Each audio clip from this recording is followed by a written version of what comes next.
ज्योतिष शास्त्र अनुसार बुध 15 सेप्टेम्बर रे कन्या राशि रे प्रवेश करेंगे।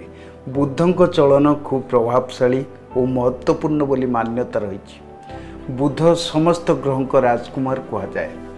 बुध राशि परिवर्तन करने द्वारा भाग्य रे चमकी थाए, अत्यंत शुभ फल मिलता है। बुध ग्रह प्राय 1 वर्ष पर 15 सेप्टेम्बर रे निज राशि कन्या राशि रे प्रवेश करेंगे। बुध कन्या राशि रे प्रवेश करने पर भद्र राजयोग सृष्टि होता है। यही राजयोग खूब खास। जानतु यही राजयोग फल केउं केउं राशि भाग्य बदल जीवो। प्रथम रही मेष राशि। यही राशि राजयोग खूब खास, अत्यंत शुभ फल मिल। कर्मक्षेत्र में उन्नति हेबो, कार्यालय रे प्रशंसा मिलवा सह पदोन्नति हेबो। द्वितीयटी होची मिथुन राशि। यही राशि को मध्य शुभ फल मिल। चाकरी जड़ित थिबा लोकों को लाभ मिल। नुआ चाकरी जोग रही, आय रे वृद्धि हेबो। परिवार रे खुशी खबर मिल। हठात धन मिल, चिंता दूर हेबो। एबे देखिबा सिंह राशि। जीवन में खुशी आगमन हेबो, आर्थिक स्थिति मजबूत हेबो, जीवन साथी संपर्क मजबूत हेबो, परिवार सदस्यों सहयोग मिल, अटकी धन मध्य मिल, धन संपत्ति वृद्धि हेबो, स्वास्थ्य उत्तम रहिबो। कन्या राशि। यही राशि को अत्यंत शुभ फल प्राप्ति हेबो, पदोन्नति सह दरमा वृद्धि हेबो, आर्थिक स्थिति मजबूत हेबो, टंका रोजगार करिवार नुआ नुआ सुजोग मिलिबो, दीर्घ दिनर चिंता दूर हेबो।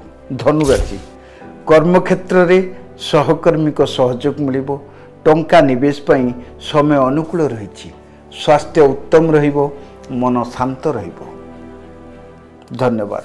तमें पुओ को नहीं कि बाबा पाख आसला परे आपनकर कोन परिवर्तन हेछि? पुओर जो गोड़ हाथ फाटथिला तार भी कोन परिवर्तन हेछि? हाँ आज्ञा, मो एमिति जने सांग पिलांकठू शुणिकी आपन पाख आसी, किंतु आसिला परे मो पुओ दीर्घ 7 वर्ष है जो कष्टा भोगुला मोर हृदबोध हो 7 दिन गला भाया लगे।